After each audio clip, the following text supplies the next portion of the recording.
how am I not a serial killer? Like, I'm really into true crime, like really into like true crime, and like whenever they talk about the serial killer's childhoods, I'm like, yeah, I did some weird stuff like that, but I don't do any of that stuff. So it's kind of like a like an empowering thing of like, hell yeah, I turned out pretty normal. Yeah. Resiliency. Yeah. So I think I did it just because, like, I don't know, I liked. I don't know. This sounds kind of Kate, but it's like, I guess I like being trapped or something. I don't know, maybe it was like if we're going like psychological, maybe it was like I don't know, like a protection thing. Like I was pretty sick as a kid, so I don't know. Maybe I felt safe being taped to things. I don't know. You can't laugh at that. Ready to rock and roll? God, that's such a dad thing to say. All right, welcome to You Can't Laugh at That, the podcast where we take topics you can't laugh at and we find ways to laugh at them in the never-ending quest to prove that anything can be funny. Let's get this show on the road. All right, that is Steve Mers, who is excited because his Tesla has crash-landed back onto Earth in the ocean, and he just got out of the water. Steve, how's it? How's the weather down there? It's great. I'm in Hell, Norway right now, so... Yeah, it looks different in the pictures. Right. It's a different part of the beach. And joining us, not from Hell, Norway, but from Ann Arbor, Michigan, is comedian Jacob Barr. What's going on, Jacob? What's up, boys? How's it hanging? I have no complaints. Yeah, it's hanging pretty positively. It's fall, so got that. Coming to you from heaven, apparently. My walls are extremely white. Heaven is just an empty white void, and they're like, no. That's what I'm hoping for. Be at peace, be in the moment, and breathe for all of eternity. And today we are going to talk about the hell that can be childhood, or heaven, or whatever. It's mostly purgatory, because when we're kids, we do a lot of things that are funny that at the time are just feel like the most serious thing. And then in hindsight, it's like, oh, that's weird that I did that. So Jacob has been doing comedy for about 6 years now. Tell us a little more about yourself. What's up, guys? I'm me. I started comedy when I was a little under 18. I was a little boy. I still look like a little boy, but I started in Toledo, the white hot comedy scene of Toledo.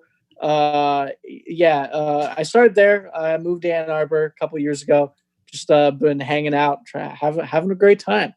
Nice. So Bergman's your comedy dad.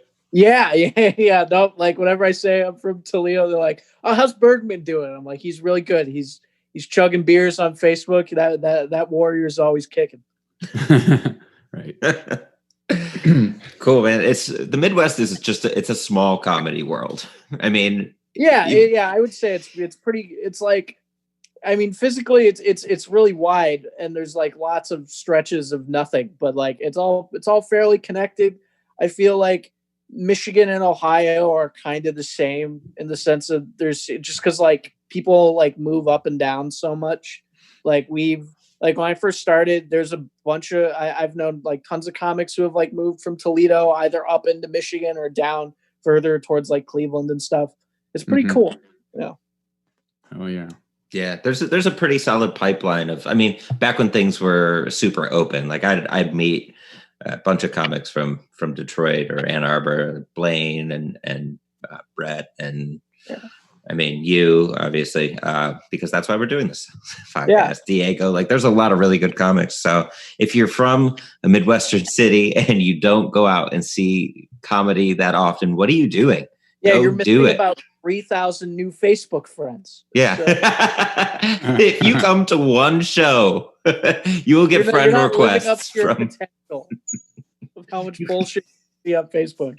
You could have so many friends that you've never met, but you know exactly how they feel politically. Yeah. You're like, I've never met this guy, but we still have 300 mutual friends, so you must be important. Yeah.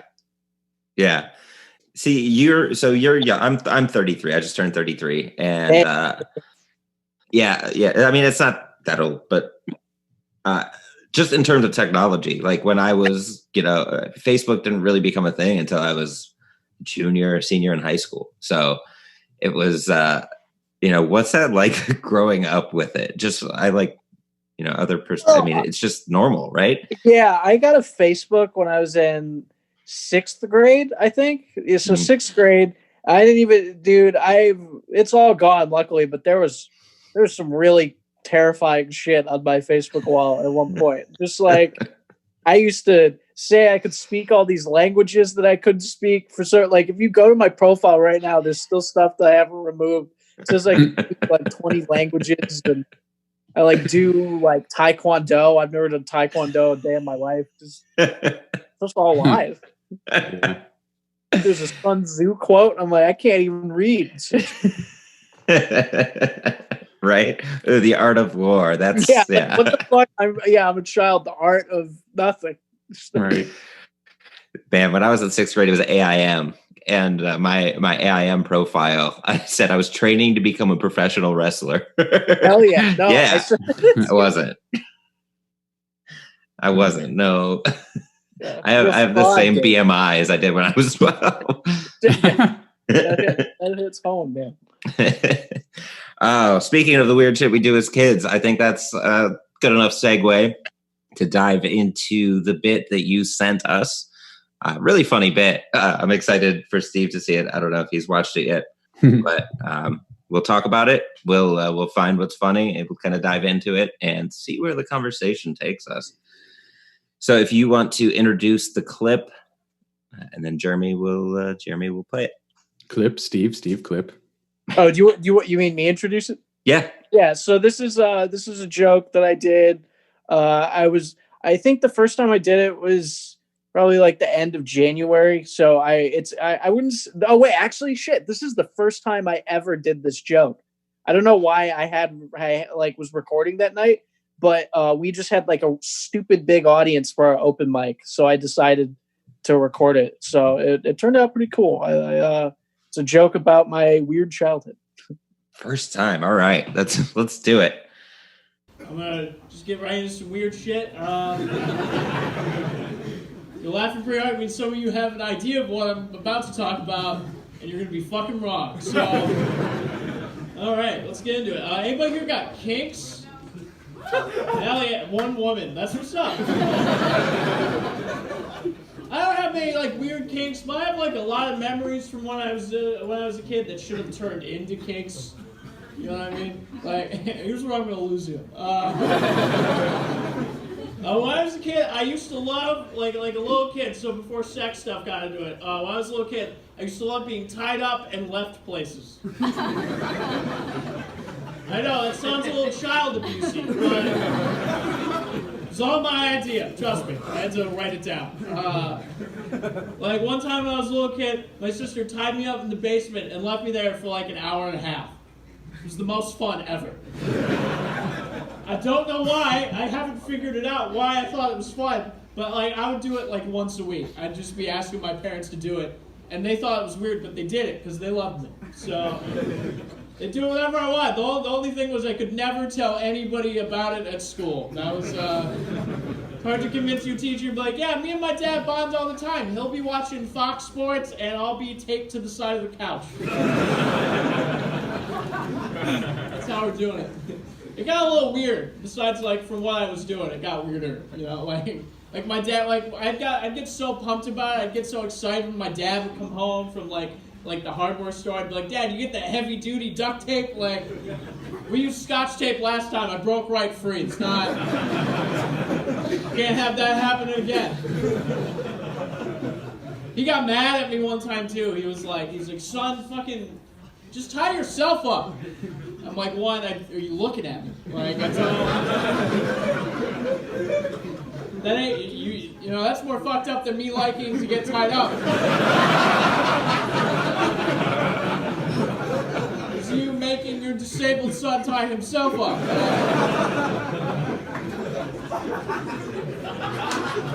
I'd be like, no, that's not even the fun part, tying myself up. The fun part is someone else tying me up. That's the point. We're doing some therapy here. You know? it got even weirder, you know. I used to like try to get my friends to do it to me, you know. Like I'd be at a sleepover, and me and my guy friends would be like, "Yo, Jake, you want to know what would be super fun? How about we go outside and shoot squirrels with this BB gun?" I'd be like, "Actually, you want to know what would be more fun than that?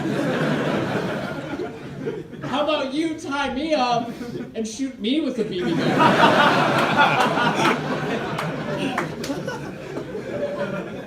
And we were bros for life, so they were like, "That's pretty cool too, yeah."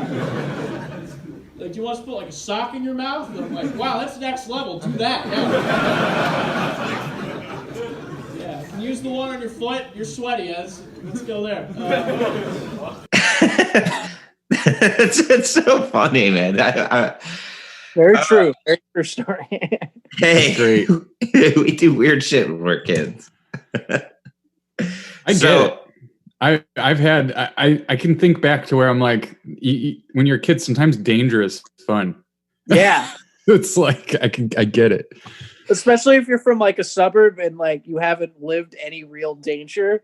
I mean, Yeah. I grew up in Rockford, Michigan, so like ain't shit going on there. So I just had a sense of danger at a young age. It's funny you say that because I always wanted to attach my a lot of the things I did as a kid, and I always had this theory that like I grew up like a white kid in suburbia, so it was easy I was sort of simulating danger because I'd never experienced any in real life, so I kind of did that on my own, and that was like our way of just like feeling human. Yeah, figuring stuff out, figuring out what like your body, how you react to stuff. Right, adrenaline, like. I think that might be like, it. This is crazy. I want to feel this all the time. Right. Yeah. Was that what it was? Was that why you liked it? That sense of danger? I don't know, because like whenever I like remembered that I did that, it's always followed by like, how am I not a serial killer? Like I am really into crime, like really into like true crime, and like whenever they talk about the serial killer's childhoods, I'm like, yeah, I did some weird stuff like that, but I don't do any of that stuff. So it's kind of like a like an empowering thing of like, hell yeah, I turned out pretty normal. Yeah. Resiliency. Yeah. So I think I did it just because like, I don't know, I liked I don't know, this sounds kind of kinky, but it's like I guess I like being trapped or something. I don't know, maybe it was like if we're going like psychological, maybe it was like I don't know, like a protection thing. Like I was pretty sick as a kid, so I don't know. Maybe I felt safe being taped to things. I don't know. Oh man! And so you did that the first time that day. Like, what was the thought that went through your mind that was like, I'm gonna turn this into a bit?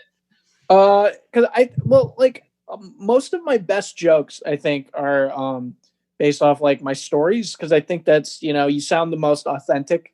I think when you tell, personal narratives, and I feel like my weakest aspect in comedy is maybe like my like clear cut joke writing. Like I'm not the best at writing. Like if you told me to write a joke on paper, I don't think it would be as good as something that I could just say out loud. And I think, I think because I'm disabled, I look fairly likable. So I think my personality drives a lot of what makes one of my jokes funny.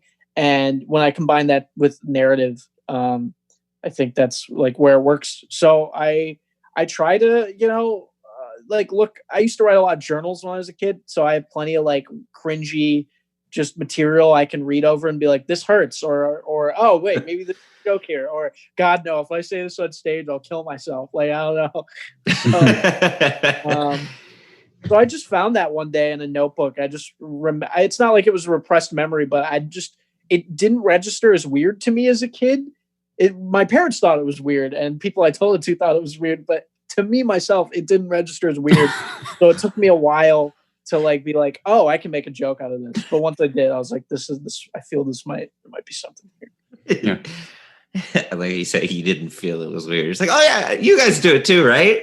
Yeah, right? no, This is like... I would do it. I realized it was weird as a kid because I at the end of the joke, I'd get my friends to do it, and like I don't know, but they thought it was fun because I don't know, you're a little psycho as a kid. You're like, oh hell yeah, we get to tie someone up. That's badass, like.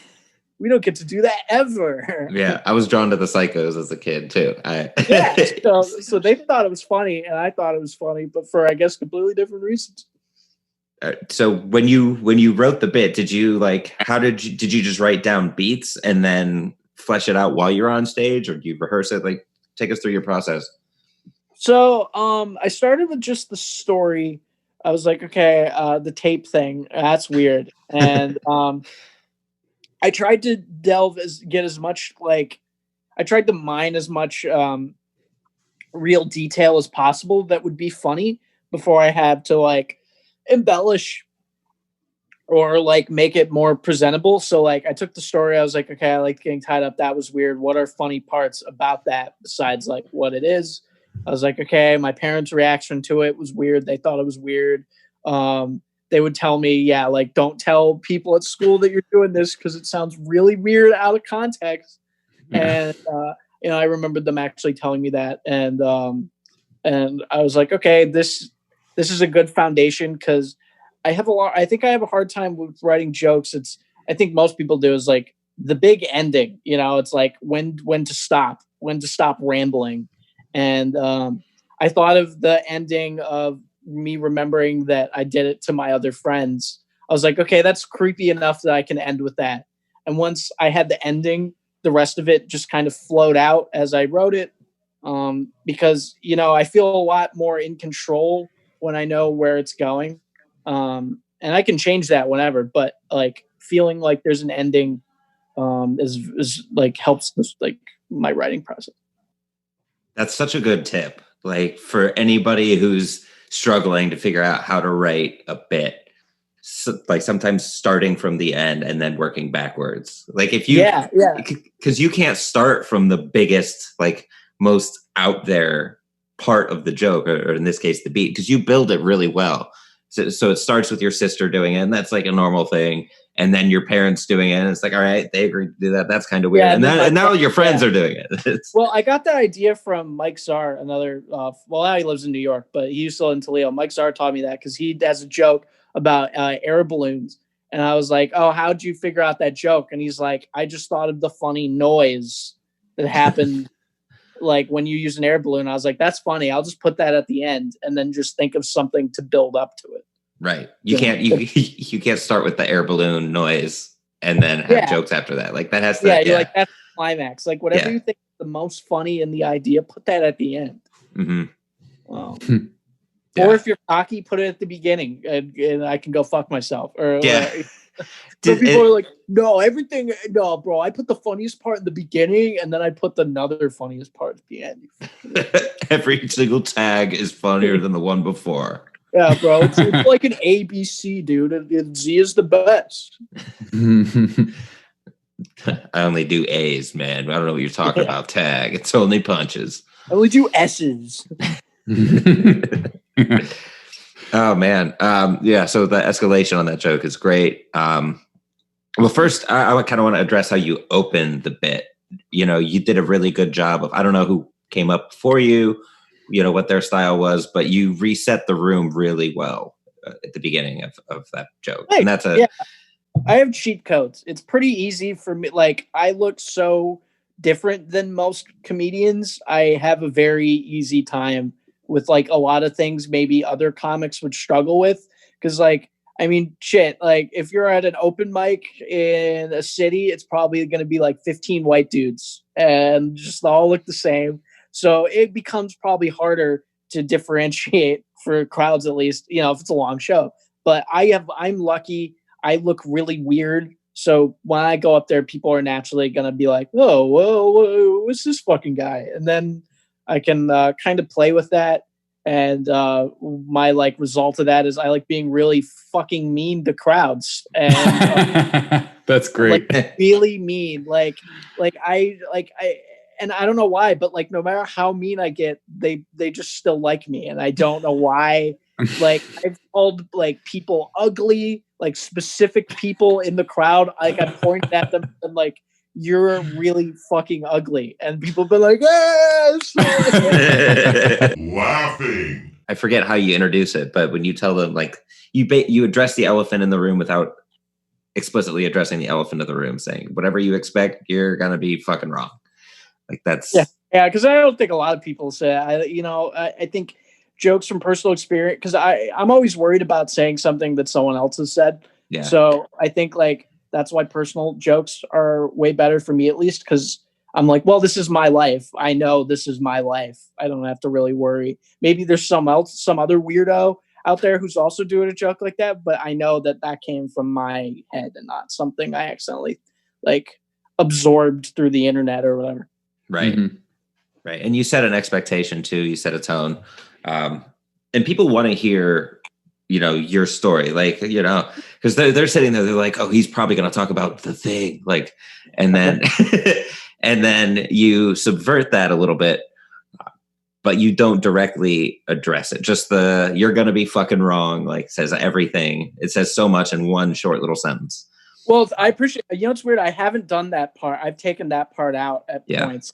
Because just like, because again, that was the first time I ever did it. So I'm really curious to see what parts we'll talk about that I ended up taking out, because I took out a few bits of it, like the more rambly parts. Yeah, we'll explore that. And then we can talk about even the stuff that you added to it.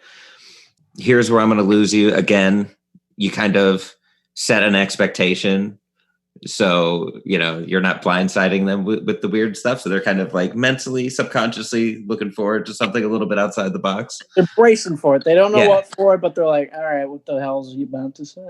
Right. And then they don't know that the next part is they're like, no, like I like getting trapped in boxes. That's cool for me.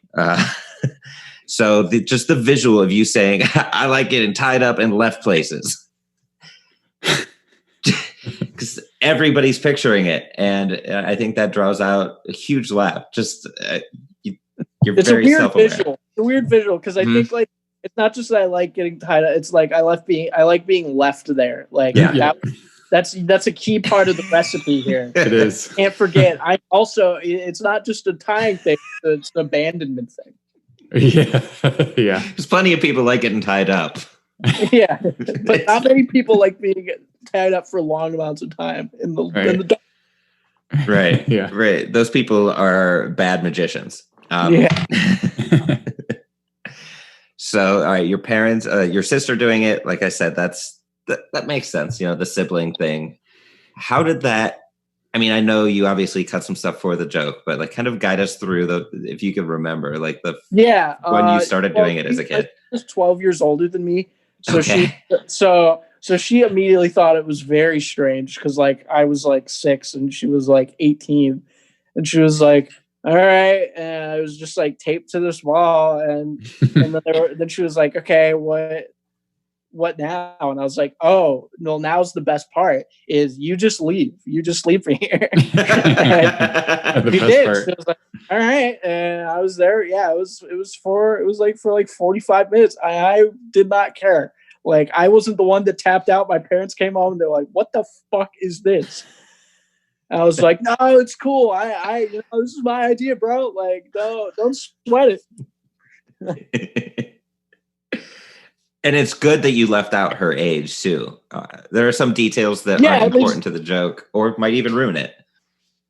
Yeah, right. Because like that's just a little like I don't know if it would necessarily like affect how people laughed at it, but like if you give people too much information, you don't want them to like get caught on anything, Because if I was like, yeah, my sister did it. She was 12 years older than me, which made her 18, and that means I was 6. Isn't that extra weird? And like that's a little too much sauce, Yeah, that just you add sriracha to something and it changes the whole complexion of the dish. Yeah, exactly. It's a whole different narrative. And then your parents doing it, they did it because they love me. I love that line. Just. Yeah, because they thought it was weird, but it was like, I mean, it's like they could tell I wasn't like doing it with an angry look on my face, like I need to be taped to this wall, and left like I was just like, it's just fun, man. Like I don't know, I think I wasn't that creepy about it, so I don't know. I wasn't like the Omen kid. Yeah, they weren't like, oh yeah, he likes being taped to walls and killing small animals. No, it's just the person. Like no triad of creepy childhood shit. Yeah, I learned how to tape other people by the way you tape me. Yeah. A great technique, you know? Yeah. And the visual of being taped to the couch. Like Yeah, because that was always the kicker. It's like, we'll do this. You just don't tell your teachers, because we really don't want to get called into like a parent teacher conference. Yeah, your son says some very alarming things. I think that's why a lot of the joke works really well, is we're picturing it and you're delivering that visual in like short bursts. So you're not describing it. You just, this is what it looked like, or this is what it was, and that's it. Yeah, just giving you the facts, because Yeah. like it's all true. Like, I have jokes where I lie and like really, really embellish stories, but this one is, I would say, is 85% true. So like, I feel like that this adds is to like the visual. Maybe it's but like, I think you can lie and create visuals too. But oh sure. there's something to be said about being like, this is what actually fucking happened, guys, and then being like, wow, man, I feel like I'm in your shoes. It's pretty weird. I feel like you could really I feel like you could turn this into 10 minutes easy. Like Yeah, that's kind of diving where into I'm the at details right now. That's kind of where I'm at. Like, I think I have I mean, I've been doing it for like 5.5 years, and like the longest I've ever done was like 40 minutes, 45 minutes, and so I feel now which was obviously a very rough 45 minutes, but I feel like I'm at the point where, instead of trying to come up with new subjects to put in my act, it's now just like stretching out the subjects that I have, because Mhm. like, oh, okay, I have a really comfortable like 30-minute set. How far can I stretch those topics out to like a really well put together hour someday? Right. So with stories like that, I'm like, oh, cool, I can add more topics, little like mini segues in that one joke that can like loop back around, kind of thing. Mm-hmm. Kyle Kinane talks about that too, about taking a story and then just diving into the little details that you thought nothing of, and you could do a 5-minute bit on each one of those things. Yeah, you find like little I don't know, you find like little caves in the earth of your joke, Mm-hmm. right? You find little nooks and crannies you can like get more shit out of. Caves in the earth of your joke. Yeah, I like bro. that. I like that. That's cool. Is that your own thing? It's a wholesome metaphor, I got loads of. All right, we're expecting more throughout this episode. But I mean, just your dad coming back from the hardware store with, did you bring the heavy duty tape? Like, I broke right through the Scotch tape. That's an example. I did take that out. I did. I'm sad to say I did take that out because it just wouldn't get laughs. I don't know. Like, I don't like that part. I just, when I took stuff out of jokes, like if it got laughs, I wouldn't take it out. But like, I don't know why necessarily it got more of a laugh that time. And you seem to like the line, and I've heard lots of people say they like the line, but I don't know. Just when I do it in front of crowds, is just sometimes it wouldn't work, and it didn't work enough where I was like, I can just make this joke more concise and get to the point. Yeah, and that's weird. Is there weird things? I mean, why does this joke work in this case, but not in this other case? Like, yeah, and like, why do people say like, oh, it's funny, but like there's difference between like, oh, this is a funny line, or funny enough to make me audibly laugh, to trigger that response. So it's always really interesting. Do you ever take a joke out of a bit, and then as you're working on the bit, find a new place for it or a new context for it? Yeah. I mean, I really think that if you think something's really funny and you write it down, like, I think this is funny, and no matter how many times you can't get to work, I still think there's something in it. If you believe in it that much, it's like up to you to make it palatable. So like, if I've had tons of lines where I'm like, oh, I think this is funny, it's getting jack shit on the stage, so I'll put it in the toolbox, and then maybe a few years later I can pull out that like, I don't know, like that nail, and then put it in a different like desk kind of thing. Yeah. Mm-hmm. Have you ever had it where you have a bit that's killing, or like the old bit that's killing, and then, I mean, in those situations, for me, I don't know how you are, but I will tag while I'm on stage if I'm riding like a wave with the audience. Yeah. Have you ever brought a joke like that back and it crushed, like, in a new place? That's interesting. That's a good question.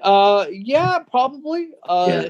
In like really specific scenarios where I just like felt on the fly, like, oh, I'm gonna throw this back in. Fuck it, feels right. And then sometimes it pays off, then sometimes it doesn't. But there's been times where I've taken stuff out of the joke, like taken something out of the joke, then put something different into it, and then was able to get that old thing back into it again.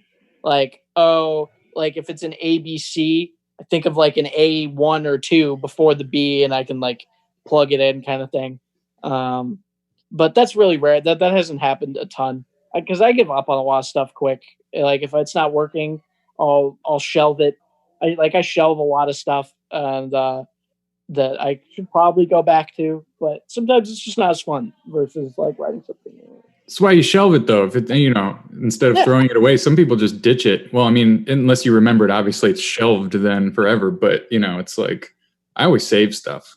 Yeah, for sure. Yeah, like I mean, it's in a notebook somewhere. Like maybe I'll find it again someday, and with a new train of thought. Like if I take one notebook full of garbage jokes and like not look at it for 10 years, maybe I'll open it and then I'll see that it's not so bad. Yeah. Absolutely. Or just change it, modify it, or get inspiration from it for something new.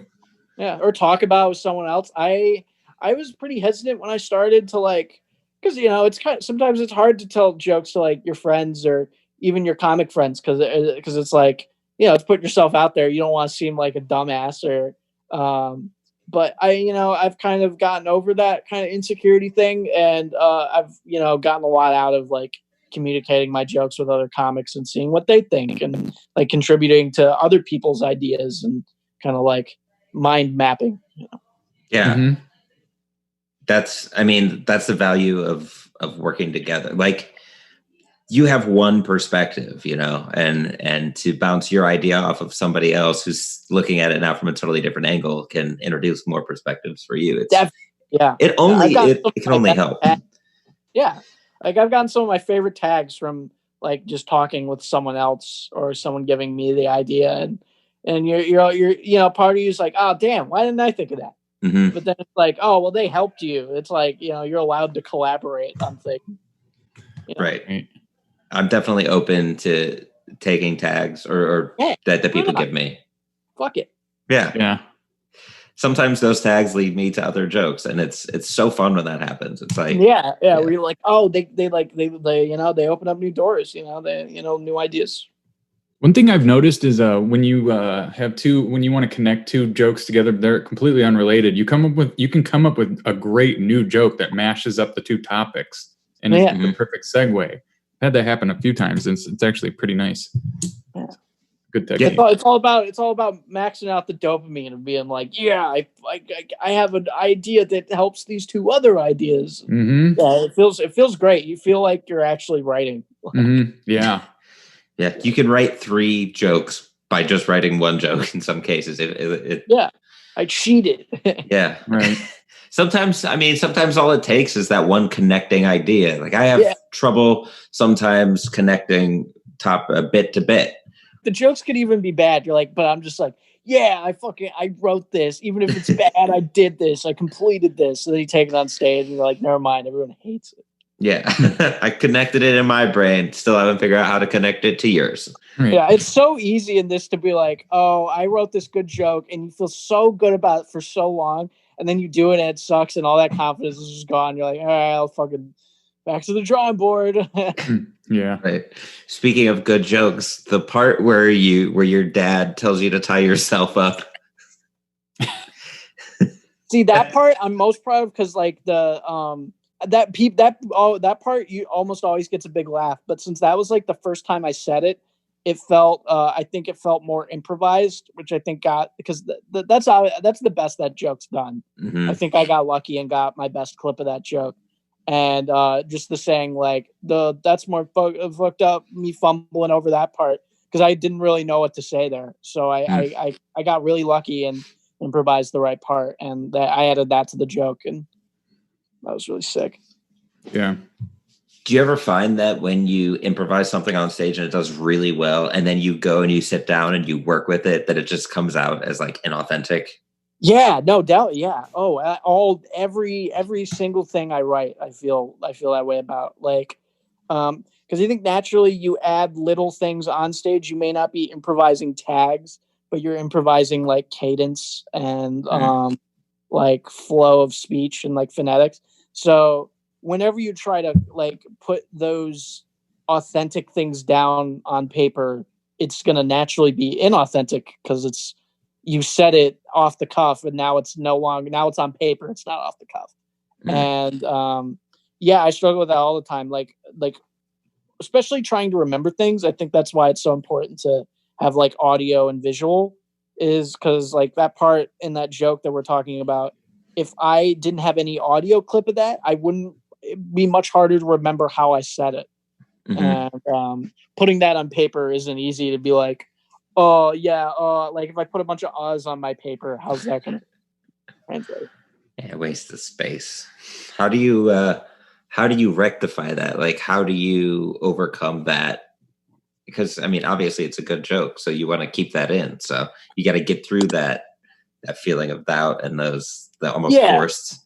Just trial and error, you know. Like I really like negative encouragement sometimes. I really like ironing out stuff, because like it's so much easier to focus on like the parts of the joke you don't like versus the things that are doing well, because you want it to be perfect, you want it to be best joke ever. So I really oftentimes trying to ironing out those kinks, but ironing out those kinks creates new ones. It creates new ones because like in my attempt to replicate that one part of the joke, there were many times where it just came off super inauthentic and super like weird. So I'm like, okay, saying it that way doesn't help, but having the audio of me saying it the wrong way, I know not to say it the wrong way the next time. And eventually I kind of came up with the right way I want to say it, and now it works the way I kind of want it to. But that could easily change because like I haven't really done that joke a ton because I've been doing comedy a ton. So the next time I do it, it may sound more authentic because I haven't been doing it, or the other way around. Yeah, that happens to my jokes too, where I like might have improvised something the first time around, or you just cared about it so much because you couldn't wait to tell it, so you said it so naturally, and then you try to recreate it and you just can't do it, and it's like you have to work on that. It's so hard. It's upsetting. Yeah. Like Steve, I've only seen you in the Rumble setting. And you told pretty short jokes. Like, is it harder to like, I mean, would you say you do a lot of short jokes? Because again, I've only seen you that one time. It was goddamn hilarious, but those are very short jokes. Yeah. If anything, I try to make it sound like they're longer just because they're a bunch of little jokes interrelated and it sounds like a bit, but yeah, I only write short jokes. Yeah, and I bet that would maybe make it harder, like making like it may not be harder to improvise, but like to add the improvisations like to jokes, because like they're very tight. So adding anything like sometimes maybe like throw off the vibe of it or something. Yeah, it won't be within the joke, but it will be anything that's outside of the jokes. So it'll be in between jokes then, and then so that's the only time it'll work.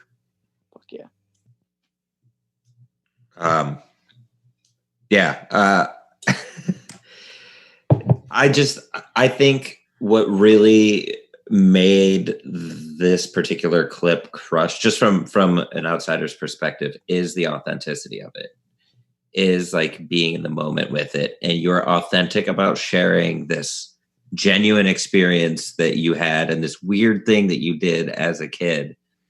And people were you just caught them on that wave. And I think you can do that in any case in front of any audience, because we've all done like weird things when we were little. And nobody's safe from embarrassing childhood. Right.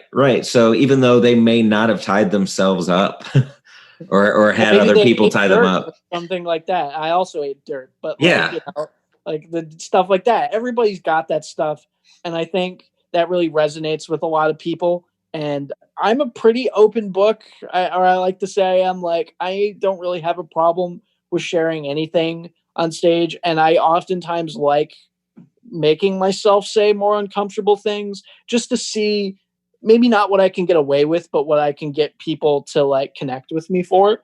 Because if I can make a really specific, weird, niche childhood weirdness joke and it resonates with somebody, I think that's really cool. Maybe not for the specific action, but like, oh shit, I did something weird. Like I used to like getting punched in the face as a kid. And you're like,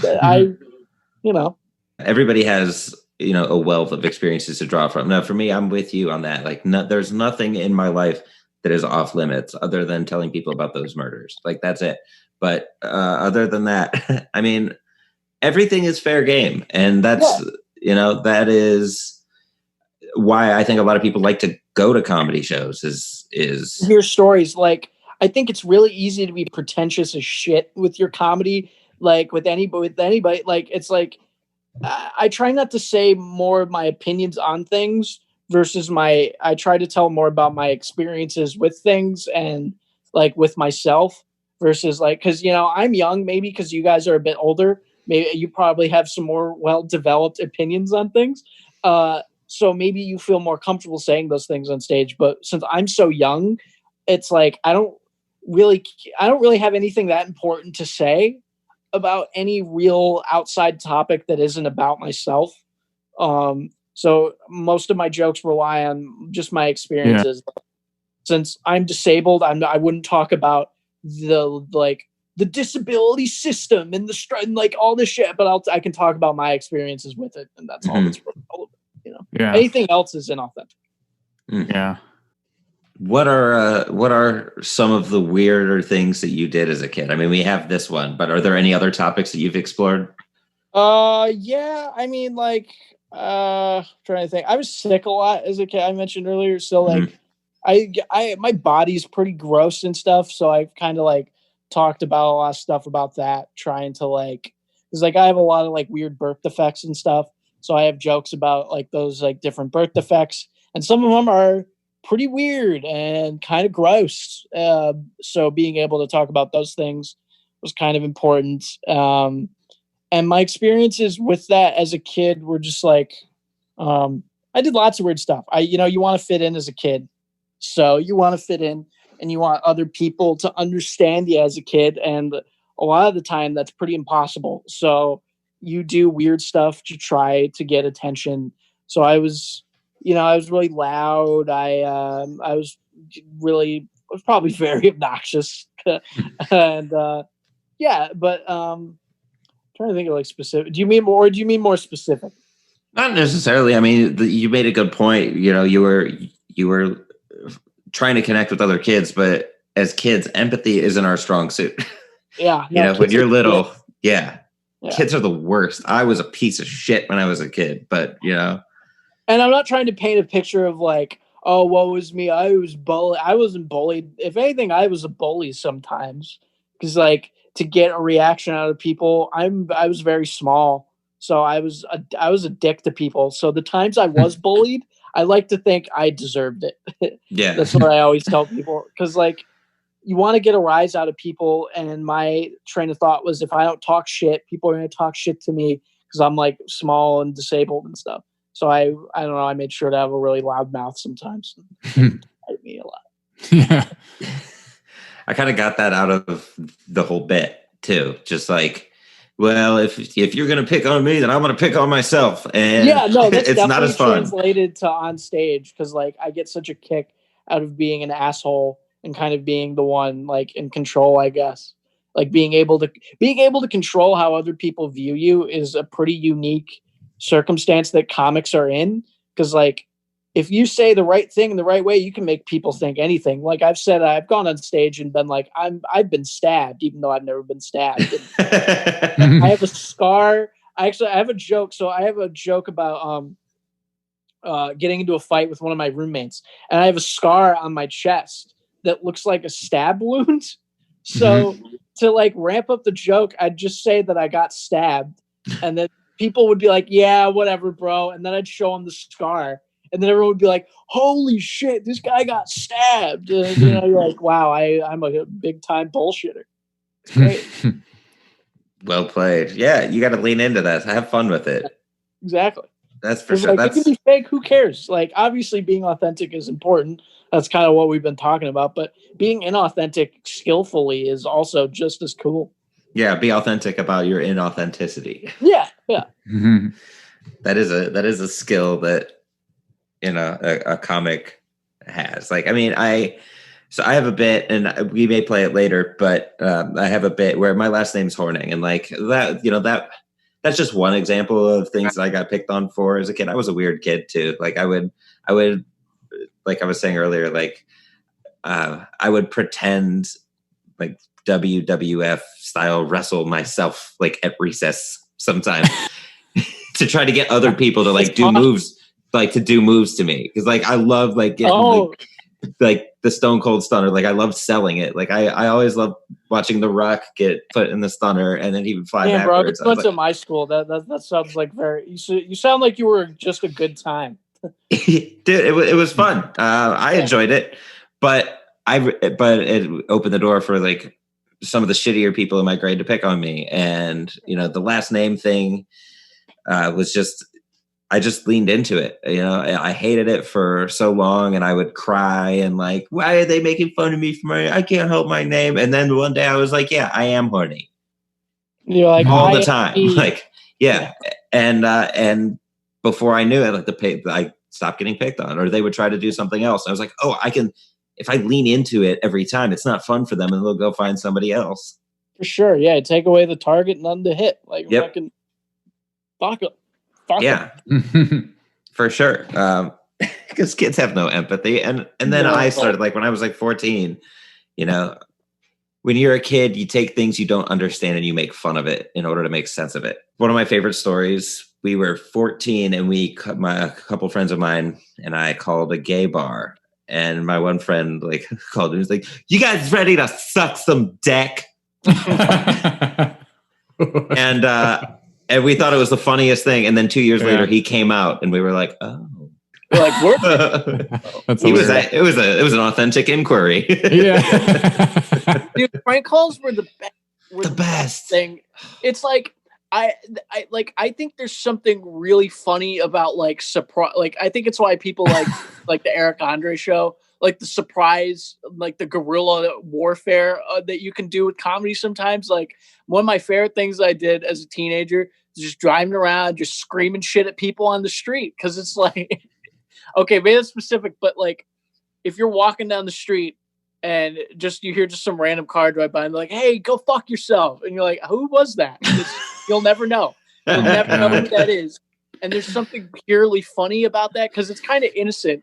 Because you drive by someone random, you don't even know them, they don't know you. You're just like, hey, buddy, go fuck yourself. It's like, what goes on?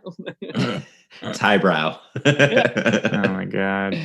I like the idea of them just racking their brains over who that could have been the rest of the day. A lot, I'd be walking down the street, some car drove by and they're like, hey man, you can go fuck yourself. And I just kept driving. I was like, oh, well, I feel kind of hurt now. Why would someone say that to me? Oh, but I know them probably. Who knows? I've been called every disabled slur, and then there's not that many. And the funny thing is, I was called disabled slurs that like didn't even like apply to me. Like people call me cripple all the time, and which I didn't really care because I kind of thought it was funny. But I thought it was funny because I was like, oh, a cripple. Like the definition of that is someone who can't walk, and I just have messed up hands. So if anything, I'm the opposite of a cripple. Right. I was like, oh, this is something funny. Like the poor research into the bullying. Like, come on.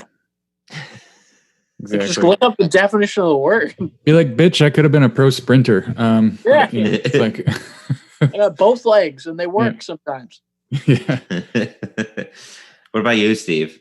Oh, or were you the one that was doing the picking on? Yeah, you're like, I was both. And only because I used to be picked on did it feel right to start picking on people after the fact.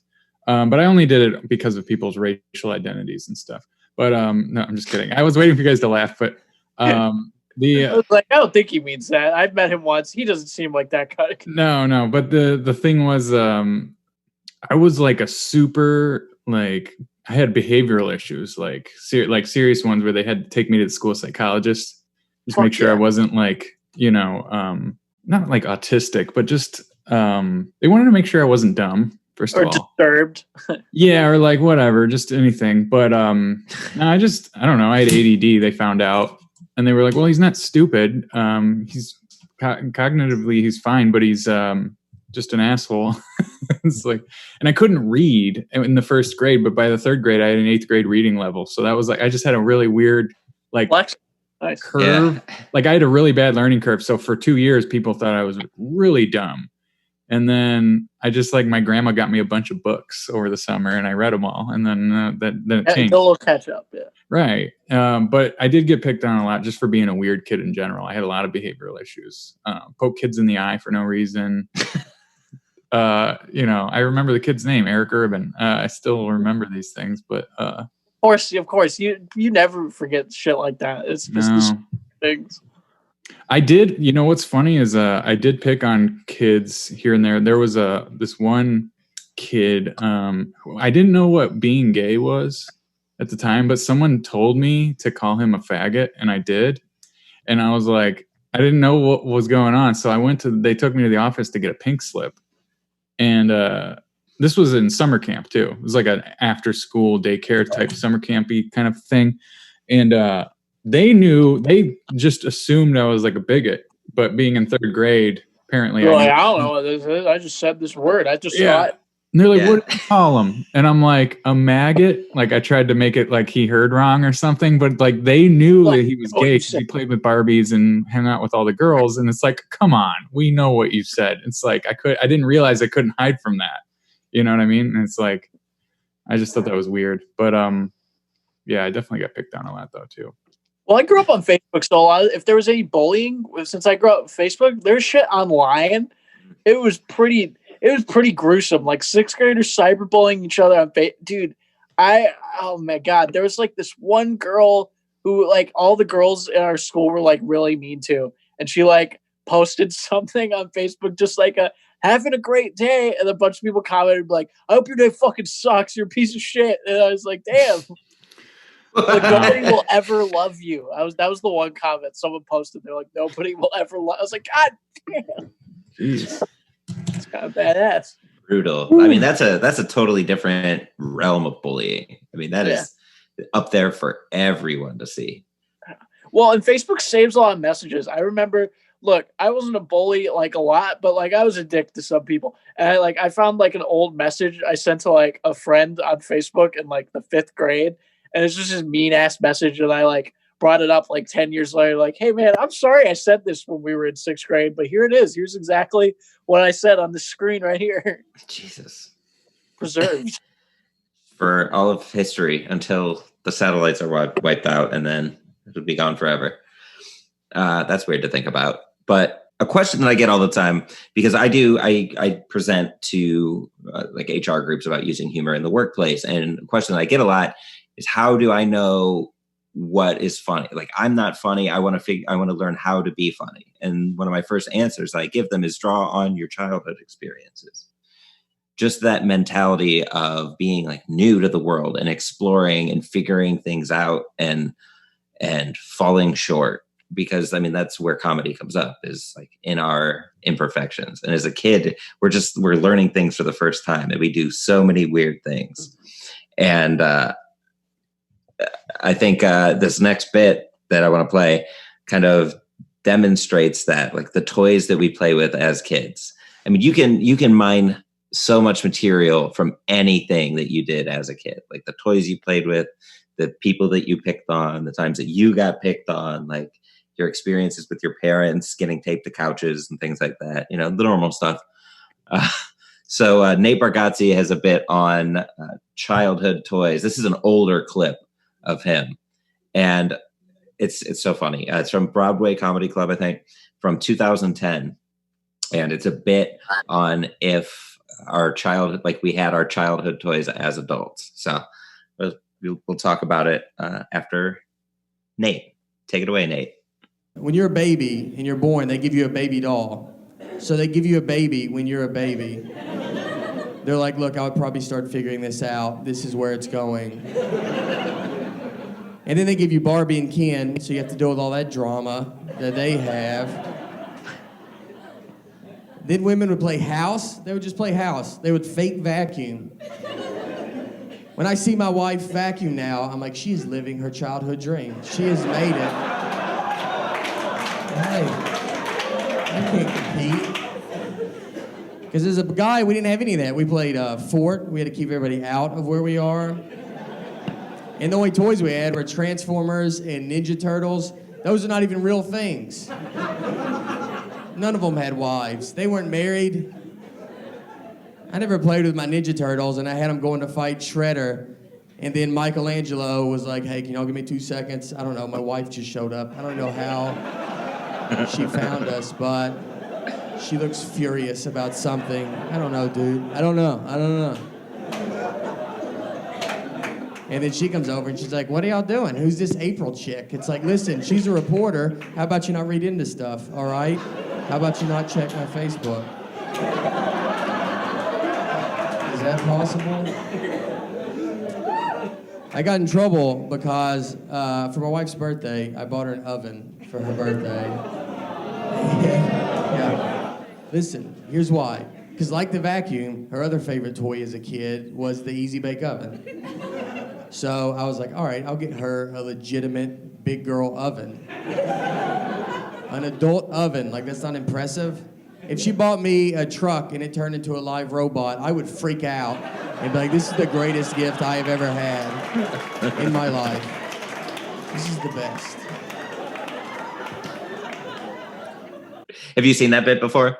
I love that. Yeah, no, Nate Bargatze's like, well, he's probably like in my top 5 right now. So when you said you were like, I'm gonna be showing his bits, I was like, oh, awesome, man. I could ramble about him all day. He's such a good writer. He takes really deep concepts and makes them so simple. He's so good at it. Well, like my favorite part of that joke is where he's the visual he creates of the playing with the Ninja Turtles, like that you do as kids. You play with these toys that are just being like, oh, my wife's here. Like that's so funny. And it starts with girls' toys, as when they're kids, they're just given a baby doll as a baby. You better get on this. That's such a silly concept, with just like the conditioning that we receive as kids before we even know what's going on. It's like, you're gonna be a mom. Here's your mom stuff. Yeah. Like the toy vacuum. Like, did you guys ever have like a toy lawnmower? I mean, those are and it's so different, and it really is so different with boys. I never had any toys that were like related to the real world. It was all like action figures or it was like Legos. It's like build your own life. I was like, well, why aren't we giving this to girls too?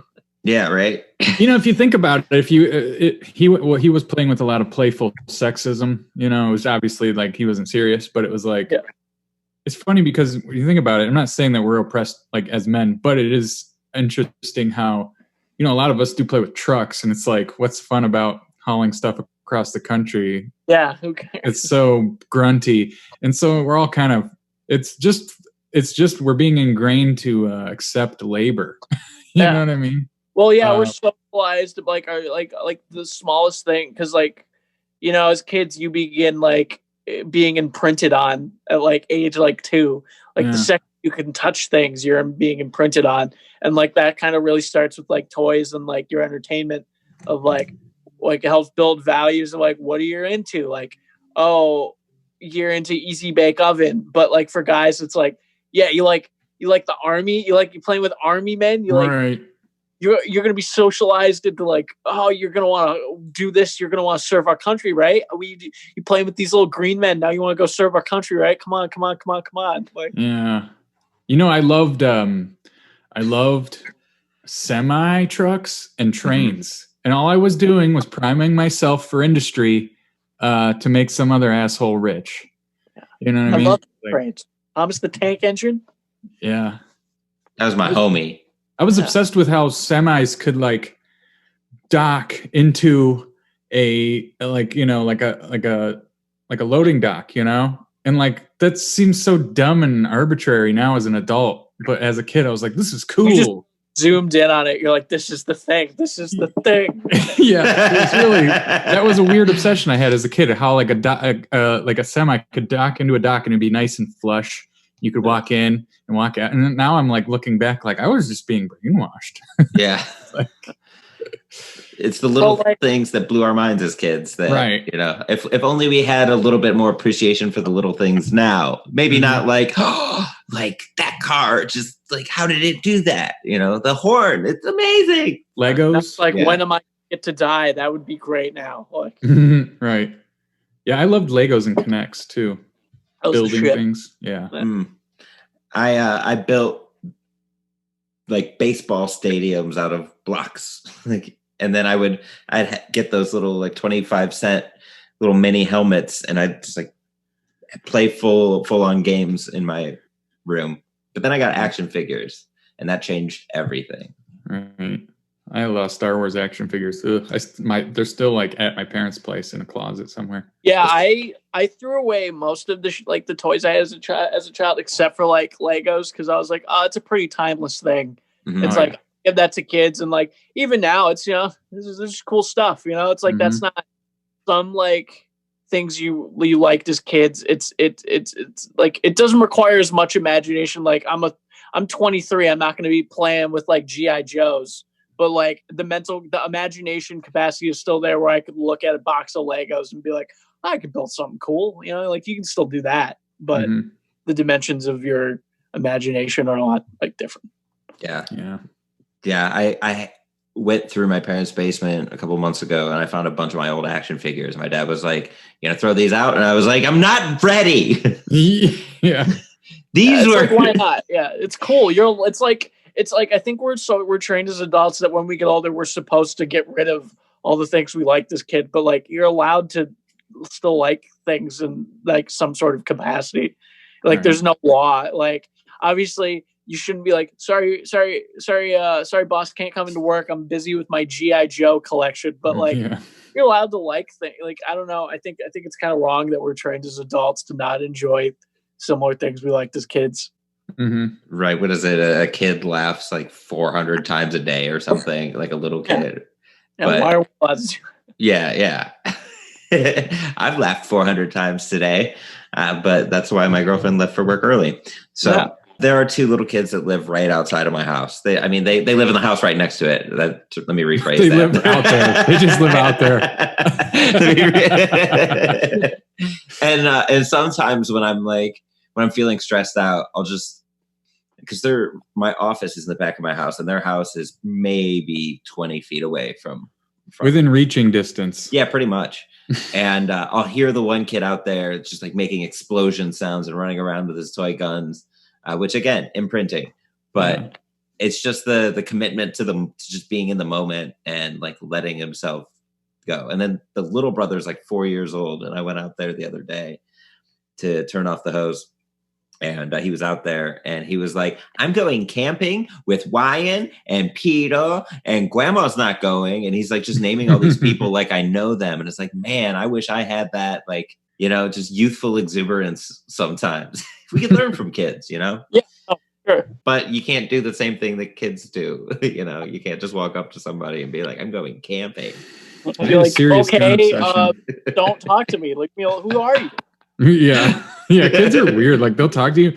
Like if a kid gets close to you and he'll start like being super friendly with you, and like we're in a pedophile renaissance right now, where it's like, which is ironic because the Renaissance was full of pedophiles. That's the exact phrase for that. Right? Jared Fogle is the Leonardo da Vinci of pedophilia. Right, yeah. But it's a sandwich artist. But it's weird because kids, like, you're like, go away. Don't talk to me. I don't want to look like I was talking to you. You know what I mean? Yeah. Yeah. The kid did that to me in this neighborhood. And it was weird. Like, go away. No, I don't like it when kids talk to me in public. It's just like the vibe. It's so weird to talk, like to communicate with a child now in public, because you're like, I don't want to look weird. I'm a weird looking guy. I don't want to be seen looking weird. Like a kid talks to me like, God, leave me alone, please. Just like, I'm walking away. Yeah. Right. It's He not was that asking me about my car. He's like, what kind of car is that? What is it? I'm like, no, go away, stop. Your parents are watching me, and they think I lured you in. They're like, what kind of car is it? Quick, get the tags. Get the tags in the Yeah. car. Yeah, And the kid's like, can I get in? yeah, Like, no, God, no, never. Not in 18 years, not in 25 years. yeah. When in doubt, just run them over. Right. Right. I don't want to be. People are like, David, you're not good with kids. It's like, no, I'm afraid people are gonna be worried that I'm too good with kids. Yeah, Right. right. You don't want to be it's women find it attractive when guys are good with kids, but you don't want to be too good with kids. Yeah, it's all about the middle ground. You're like, oh, it's cute. He knows how to talk to kids. Oh, it's not so cute. He's with them like they're his friends. Like they're not. He's friends with children. He takes a lot of kids to that pond. That's weird. He loves fishing. I don't think any of the kids like fishing. Why does he always have so much candy? Yeah, that's another thing that I think we could learn too is, we overthink things as adults. Everybody, I feel like we all overthink things, but kids are just like if you're 4, 5, 6 years old, you don't care what other people think. Yeah, no. Yeah. You got better things to do, like eat dirt. Yeah. Right. So fuck it. If I'm going to eat dirt, I'm going to eat dirt because I want to eat this dirt. Kids are My so passion. It's my art. Yeah. And I remember this is the metric that I use. I didn't have a lot of guy friends in my neighborhood as a kid. It was all girls my age. And so and I love football. So I would go outside and I would play a whole game in my head. Like I'd throw the ball up to myself, I'd catch it, and then I'd tackle myself. And then it got to a certain point where I was like 10, 11, where I was like, I can't do this anymore. So I would stop whenever a car would drive by or like somebody would go by, and I'd just be like, just standing out here with the football, with a helmet on and these pads. Like I'm role playing. Yeah. I was LARPing, but with football by myself. How cringier than LARPing like Dungeons and Dragons is LARPing football. Like, bro, just play football. You don't got any friends? Yeah, just come up with your own league. But the older I got, the more I started, worrying about what other people would think about me. And then life is ruined in a sense when that starts happening. But that's such a ripe period for material because you're trying to be somebody else, even though as a little kid, you're probably the most authentic you'll ever be in your entire life. Like when you're real little. That's fascinating to me to think about. Yeah, you're pure. That's a weird word for it, but it's like, you're very you're pure. Yeah. No, but you're like, you haven't been. Well, never. I want to phrase this right without sounding creepy, but nothing bad has happened to you yet in terms of you still think the world is cool. You don't really. You're not. You don't meet a lot of 5-year-old nihilists. There's not a lot of 5-year-olds who are like, I don't think the world is fun at all. Right. I think a good angle to take on this too is applying that youthful perspective to being an adult. So that could, you can take any joke, you can take any premise and apply that perspective and probably find a lot of material. Sure. Yeah. It's just being open to adventure, being open to when you're 5 at that point, you don't really know what death is. You still believe in Santa. You might believe in God or something. I don't know. But your sense of curiosity is still there. And I think as you get older, you're not as curious about things like that. So I think applying that to comedy and just being curious and observational, observing things you might not expect. Yeah. You can apply that as an adult without looking like a lunatic. Yeah, for sure. If you were to apply that point of view to that bit too, I wonder how many new things you can discover to really expand it out. Yeah, probably. Yeah. Yeah, because it's at the time that the idea we were talking about like things we thought weren't normal or were normal, and the vice versa of that. So yeah, there's lots of like, I think personal reflection is important that you can use with your jokes and stuff like that. So I think, just like thinking about how you felt. It's as simple as that, Yeah. And feelings are nuanced too. So you can explore each feeling and apply it to, to like the new bit bit. or tag or whatever, Yeah. No. And I mean, most of that bit is kind of a hindsight, like this weird thing that I did when I was a kid. And here's how, my parents thought about it. And here's what my friends thought about it. Yeah. And like, it's good to explore those different perspectives. Like, how do I feel about it now? Yeah. Stuff like that. Yeah. Or if I were to try it again, what context would that? Yeah. Like, how would that come out? Now, could I tell my roommates to do this to me? Yeah. My roommates playing beer pong on the front porch, be like, hey, can you take me to the beer pong table? Can I be the beer pong table? Use me. And then you can just leave me here when you're done. I'll be fine. Yeah, don't drink the beers. Just pour them all over my face. Water with the beers that have like the cup dirt in them from rolling on the ground. Pour all that on my face. Just deposit it. You could lean the table up against the wall too, and just like scare passersby. Honestly, you guys can just beat the shit out of me too. At that point, like start throwing the cups in. I don't even care. Yeah. And you made the point earlier. The follow up is usually like, "Now what do we do with you?" It's just just leave me. I'm cool. No, that's the best. No, this is the best part. Yeah. Abandon me. Yeah. Does that come from being smothered as a child? I want the opposite. Yeah. No, I want to feel protected. You can't. Yeah. Anyway. No, that's a fun way to look at it. Man. So now I'm thinking about my own bits about when I was a kid. Like, what if I were to do those things now? That's fun to think about. Yeah. Anything else as far as like first time as a kid, like first time doing something? That's always a fun topic to explore too. I remember the first, like, I'm afraid of planes. I remember the first time I went on a plane. That was pretty scary. I like, it was only like an hour and a half flight, a very short flight. And we hit slight turbulent wind and somebody's coffee tipped over. And I remember being extremely terrified. I was like, oh no, it's drink spilled. We're all going to die. And the guy was more angry. He was like, the guy was angry. And I was like, oh, he's probably angry that we're about to die. But you're like, oh, he's just angry. He got hot coffee all over his pants. Like, just two totally different worlds that you're living in, like sharing the same experience, but living in two different worlds. I'm terrified. He is just pure rage. Yeah. At the wind. He's mad at the wind. Right. Right. Modern engineering. These fucking planes can't fly better. And that's another thing that we haven't really touched on. And I mean, I think that's fun. It's the weird fears that we have when we're kids, like the things that we're scared of because we don't understand them. Were there any things that you were scared of that you look back on and you're like, that's pretty funny? Well, I'm still afraid of cars. I'm still afraid of, well, it's like a lot of my fears when I was a kid still kind of exist in some like minor ways. Cause I think a lot of fears you don't really get over, fully.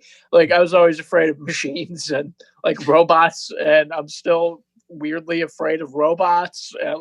Like in Ann Arbor, we got these little we have like these drone cars that drive around and carry people's Grubhub, and I don't know, it just freaks me out. I don't like seeing vehicles that don't have anybody in it. It's just so I think it's funny, because that's a fear that came from when I was a child. But I think it's funnier that it's kind of still apparent.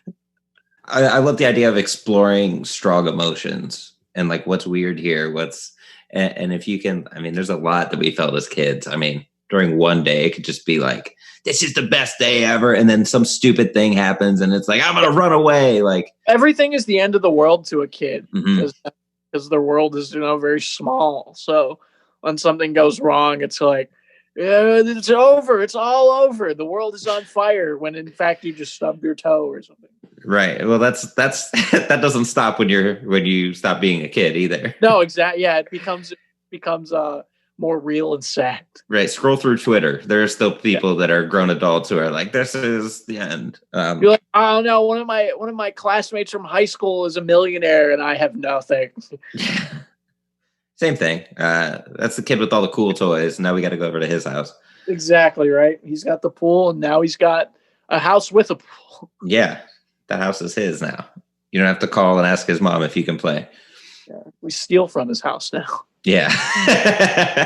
You crossed the line. In the scheme of things, we're still kids. Like, we still have unreasonable fears, and we still have, uneducated perspectives on things. And I think you see new things every day. You know? Yeah, sure, till the day you die. So to me, it's like that's such and I haven't really thought about it until I started getting ready for this episode of the podcast. But there is so much material there and so many parallels that can be drawn from like our experiences as a kid to our experiences as an adult. Like, what if I had these perspectives now and what if I had my current perspectives then? Like, we can explore so much through that because, as our life progresses, our perspectives change. Yeah. And, we change as human beings. To apply perspective from a different time of our life to now is a fun nuance to explore. I'm just trying to find like the deeper meaning of this conversation because I'm weird like that. No, for sure, bro. All those very true. Like, I mean, to have that just openness to being tied up now. That's, you can use that. It'd be way harder to get me to do that now. You Yeah. Because the point of that joke was like, they say you develop kinks as like a child. Mm-hmm. So I was kind of surprised when they didn't. Some of those things didn't. Like, okay, if you looked at that sexually, it's like, oh, you liked being tied up as a kid. Do you like that now? And they're like, no, in a way, I'm kind of the opposite, I guess. So it's like, you'd think that would develop into a more submissive thing, but I just don't think those beams crossed, Right. It could have. It totally could have, but it didn't. Right. Remember how I was obsessed with things docking? Yeah. I love putting things in other things. Yeah. You can't laugh at that. Is there anything else you want to explore before we part ways? I think we probably got. Me personally, it was cool to ramble about my joke with y'all. I think we dived into it enough. We got real deep in it. Oh, yeah. All right. Any last parting thoughts that you want to throw in as far as like anything that you wanted to cover or tips, pointers, a meaningful quote? Not really. I think we talked about a lot of it. I think I learned a lot though from it's because I think you really learn a lot from talking things out. I think I got some new ideas that I can work on. So I think that's really cool. So Cool, man. Yeah, me too. I love talking things out of other people. It's hard to have conversations like this with non-comics. So yeah, because they don't give it like at a certain point. It's like, okay, but can we talk about something else? But because like, and you're in the car with comics so much, my like friends and family would always ask, like, what do you guys talk about? You're like, we really just talk about jokes most of the time. We can literally, I could talk about shit like this for an entire day at a time, probably. Mm-hmm. I know. My girlfriend will get home from work and she'll be like, can we talk about something that isn't comedy? And I'm like, okay, I get it. I get it. This has to be a very repetitive. Yeah. Yeah. Jacob, where can we find you on social media? At Kid with the Hands. It's the same for everything. Jacob Barr on Facebook. I'm on like the Twitter, the Instagram, the TikTok, all the stuff. Just trying to put out some content a little bit, trying to get back out there, doing some shows pretty soon, hopefully. I thank you guys for having me. This was super, super fun. It's cool to talk to people I sadly have not had the privilege of knowing as long. So it's cool to hang out. Yeah, for sure, man. Awesome. Likewise, the sentiment is returned. Steve. Yeah. What, just social media or any closing thoughts? Whatever you want to say. I was going to say, this is one of those podcasts where I'm like, yeah, I really want to like listen back to these a lot because I can find a lot of inspiration for writing. Because you guys got a lot out of me where I'm like, I can actually use a lot of this. I just don't think about it. And you guys like coaxed it out of me, and then I can, try and make something out of it. But other than that, I don't have anything to add to that. But I definitely enjoyed it. And you all know my social media at Steve Mers at Steven Mers on Twitter, but Steve Mers everywhere else. So yeah, and that's why I love doing this podcast is we do have a chance to explore things that we don't think about that often, like the things that we do as a kid. And like, no matter how inconsequential it may seem, no matter how silly and absurd it may feel as an adult, we can find ways to laugh at that. And I think we did that here today. You can't laugh at that. Special thanks to Golden Ox Studio. You can find Golden Ox Studio for all your podcasting needs at goldenoxstudio.com. Hit up Jeremy. He is fantastic to work with, a professional. He makes podcasting easy. And if you've been kicking the tires on starting your own podcast, definitely give Golden Ox Studio a look.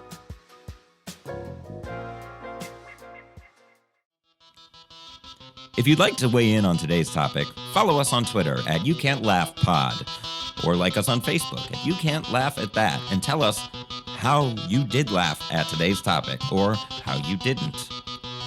This is all about the conversation, is what I'm saying. All right. Bye.